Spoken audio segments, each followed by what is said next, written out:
Hey guys, what's going on? Paul here. Welcome back to another Cardano market update, where every Monday we'll try and take a look at the overall Cardano native asset market, look at the tokens that are on the move, also look at what I've been doing with ChatGPT, getting it to recommend a few trades every week based on the charts. I'll give you the update there later in this one. First, we'll go through the new TapTools, look at the tokens, look at what's going on, a few different updates there from different projects. If you get value, please do share it out, give the video a like, subscribe if you're new. Anything else you would like changed in this, in the format or anything, or added in, do let me know down below. Do appreciate it. Let's jump into it.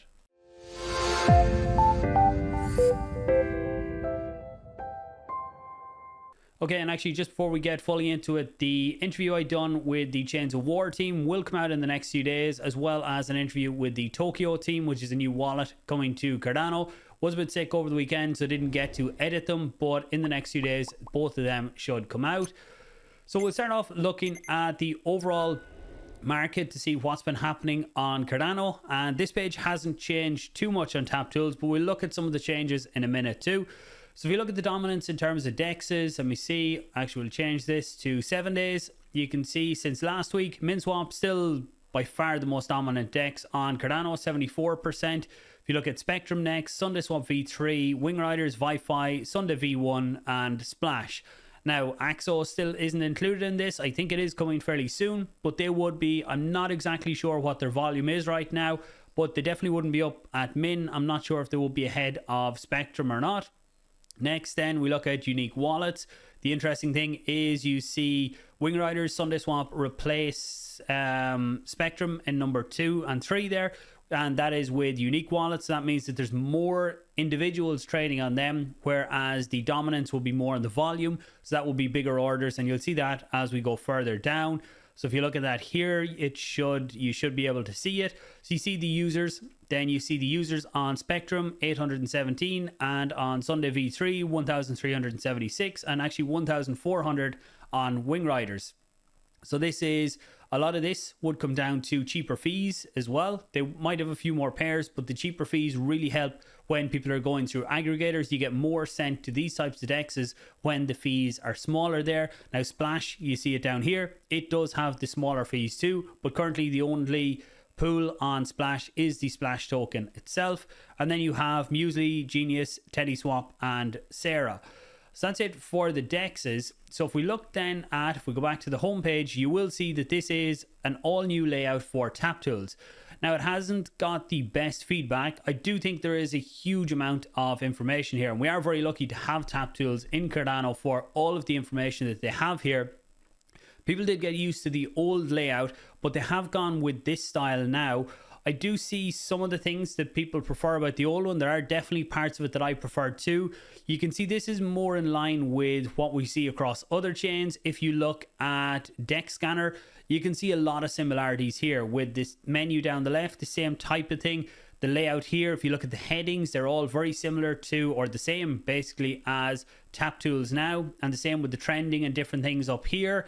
If we look at TapTools, just to show you, you can see here, I do like the way TapTools make it look a bit better, but essentially it is the same layout as Dex Scanner. This up here, I would say, is a little bit too much for me personally, and this is just my feedback on it. I think you could get away, or not you could get away, but if I was doing it, I would have either the add or this here. There's a bit too much going on with all of it. So actually, let's go to inspect, and if I look at the element, for anyone who has done websites before, very handy doing this on the front end. Let's delete it. So to me, I think that looks cleaner. When you take out, I know the updated projects, they're trying to encourage projects to update the information about them, but I think as an overall layout, it's a bit cleaner like this. Now, there's some really good things here. You do have more information on the projects. Things like the age. Sometimes you might see a new project, a project is in there with big volume, or there's been different projects, kind of meme coins coming out of nowhere, having a lot of wash trading volume and jumping in here to get people looking at them. But if you were able to see that it's only a day old or a few days old, then you're a lot more cautious of getting into projects. You look down here, they've changed this to 5 minutes, 1 hour and 24. I would ask to change the 5 minutes back to 7 days. I was a fan of looking at the last week to see what has happened for the last week. And right now on Cardano, the trading volumes aren't that big. So I would say the 5 minutes really isn't that important. If you look at the changes here, they're very small, the 5 minute changes. Whereas if you look on something like Dex Scanner here, which is this one is looking at Solana, you can see the 5 minute, there's some absolutely crazy changes for 5 minutes, 27%, 19%, 4, 1, 1, 3, 2, 5, 6. So it's a different market right now over there. So I'd say when Cardano gets a lot busier, then bringing in the 5 minutes. But for now, I think looking at more a zoomed out view of Cardano assets is probably better. But overall, clean, very clean layout. If we start looking at the top 10 hasn't changed in the last week. Actually, if I look here, you can see when you come on first, I have filtered this by volume. So we'll just come on and do it by token. We'll do it by market cap. So if we look at the top 10, hasn't changed in the last while. AGIX, actually, if you are looking at the merger that's happening with AGIX to the new Super Artificial Intelligence Alliance, something like that, that is happening in the next 2 weeks. I think June 12th. I'll check that. I did mention it in the video on Friday. There is no defined path for people with AGIX on Cardano yet, but that should come out in the next few days. Once it is, I'll share it out on my Twitter. I'll also include it in videos. Be very careful that you only use official sources for where the actual official links are, because when I asked under one of their posts on Twitter, I got at least 5-6 different support desks and help accounts retweeting my comments saying, oh, reach out to us, we'll help you get it done. And it's all scams. There's no official links right now. When there is, I will talk about them here. The official accounts will also have them. So just be careful where you get the information on that one.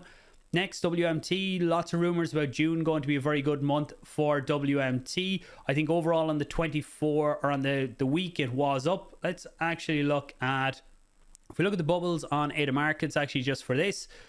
Now, this is the local environment because we're just finalizing the next release, which should hopefully come out this week. A lot of big changes coming in this one. So the bubbles are slightly off on this. I can see the bigger changes here should be a bigger bubble, but we'll get that fixed. Some of the biggest gainers, you can see there, World Mobile for the week was up 3%. And this is against ADA, just like we were looking at on TapTools. If I look here, you can see Fren is one of the biggest winners in the top 50. Fren up 27%. Then I seen Pavia up 12%, SNEK up 6%, NMKR up 9%, Hunt up 6%. There was another big one, CBLP up 13.5%, CNCT up 16.4%. If you look at some of the ones doing not so good this week, you can see ENCS down 11, nearly 12%. They had got a big push up the week before with the test set coming out. Lenfi, which was one of the tokens ChatGPT told me to buy last week, down nearly 13% this week. So wasn't a great week for that. Milk down 6%, Axo down 12%, Gens down 9%, and Indy down 5%. That's about it for the bigger falls. But if we go back to TapTools then to finish out the top 10, SNEK, which is having, if we look at the volume has stepped up a bit on SNEK this week. And remember, these volumes and trades here don't include Axo just yet. I think hopefully soon enough TapTools are going to have that. But if we look at some of the reasons for the bigger volume on SNEK right now, they did announce a competition here, a trading competition to try and increase the volume, and this is all tailored towards getting listed on centralized exchanges. We see Igon also put in their application for Binance. Binance put out saying that they're looking to list more tokens. SNEK, Igon, and a lot of other tokens have put in their applications. But something that all these centralized exchanges look at is trading volume. Is there, if they list a token, will it actually be good for them? Because that's all they really care about in the end, is the trading fees they will get from listing new tokens. So if we look, where is SNEK gone? So if you look at the SNEK competition here, it is all about trading volume. They're putting up SNEK as a reward. If you look at the competition over on SNEK.com here, you can see the leaders right now. So you get points for your trading volume, and you can see, if I look down here, discount here, and there is, you can see the volume here is different. The volume for number 1 is less than number 2, but I presume that number 1 is doing that on, was it Spectrum? They said got, so Spectrum gets a bonus, 20% point bonus for trading on Spectrum over MinSwap, Wing Riders, and Wi-Fi. Right now, Axo, I would like to see Axo thrown into this, because Axo right now are also, they were doing something with their liquidity a few days ago with tight spreads, and you were getting a lot of good prices for trading on Axo, or better prices trading on Axo than some of the AMM dexes right now. So it would be good to see them put in there too, included in this. But right now, this is what the competition looks like. I think it runs for, so 10 million SNEK plus half of June's 1% Spectrum trading fees. So there's a big pool of SNEK up for rewards, and that is going to run for throughout June. We'll look at that next week and see what the volumes look like then. So let me see, that was SNEK. Then we have Meld still in number 2, Copy 3, Igon 4, Min 5. The testnet is starting today. Actually, the private testnet, or the beta testnet, is starting. I did get an invite, so I'll be able to check that out and give feedback to you guys in the next few days too. NTX, Book, Lenfi round out the top 10. Lenfi and Indy do switch around a small bit. You can see Lenfi on 36 million ADA market cap and Indy on 35. So that's about it on TapTools right now. Make sure you go in and check it out, see what you think. I know they are taking feedback on this now to try and change things out a bit for some of the features that people might have liked on the older TapTools, just to show you what the charts look like. Again, you can see there's a lot of similarities. If I click a random chart here, you can see what I like is they've pulled in this idea from Dex Scanner 2, where you get all of the information. And again, I do think that the TapTools implementation of that does look slightly better from a UI perspective. You can see the information about the token here, and then you have, for the last, you can see the 7 days are here, which again I like. You can see the buy sells, the volume, the buyers for the last 7 days. You have the chart as before. Then down the bottom you have all the different features: holders, traders, returns. Actually, this is a nice addition, the returns. So you can see the different returns throughout the year, the average, the median, if you're looking at that to, I suppose, to impact your trading strategy. And up here, this took me a while to find. I was looking for the volume profiler and also the liquidity. When I was looking at the liquidity for USDM, which we'll look at in a minute. But if you are looking for these features, which were there before, this is where you get them now up on top for the Tappy NFT holders. And the other thing then was USDM.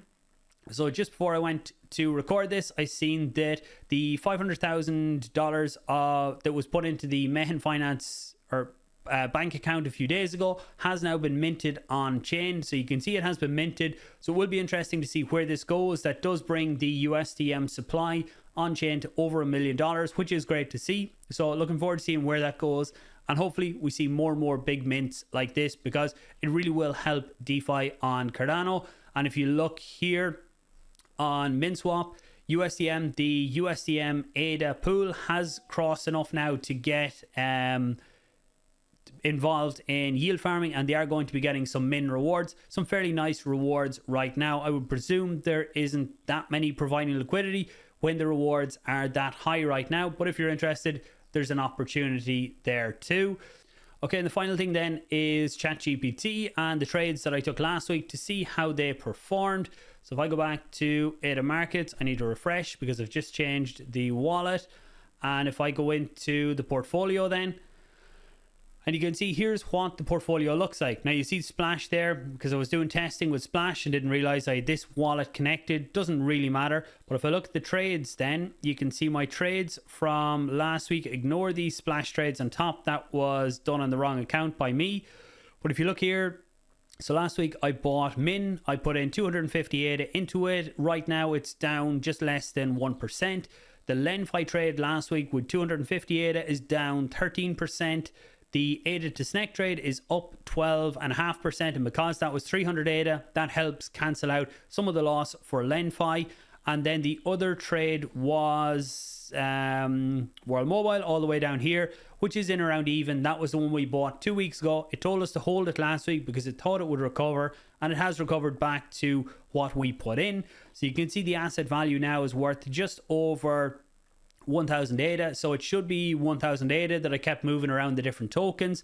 So right now that's up slightly, but if you included the batcher fees, which we have when we're trading on dexes, then it would be slightly at a loss right now following the ChatGPT trades. Once we get more dexes on V3 and the swaps are going through them rather than V1 dexes, then the fees are going to go from about 2 ADA down to less than half an ADA. So that really will make a difference for smaller trading like this. The final part then is what did it recommend this week? So if we look at it here, I came in here, I gave it all the updated charts. You can see it here. And one thing, I was able to give it a screenshot this time, which I like, from TapTools, showing this data over here with the 7-day. And it meant that ChatGPT could use that data as well. You can see here when it was doing the analyzing, the 7-day, the 30-day. Again, this is all based on charts. It's not taking any fundamentals into account, which you should do, which is any news events or what's going on outside of just the charts. So I am looking at ways to pull that in. Just haven't been able to put much time into it this week. But if we go all the way down to the summary for this week and what it is, basically do nothing. Summary of recommendations: hold SNEK, Min, WMT and LenFi for another week based on, you can see, I think it took 20 different. They were the second ones. You can see BTN, LQ, AXO, Sunday, Hunt, Indy. So all the way down, I think the top 20 minus IUSD and Shen, because they don't really count. Shen is correlated to ADA. IUSD is a stable coin, or maybe it was JED. Can't remember offhand. That's it for this week. Hopefully you got some value. Let me know what you think of the new TapTools, what you think of the strategy that's going on here, and anything else that's going on in the markets that I might have missed. Thanks for watching, and I will talk to you soon.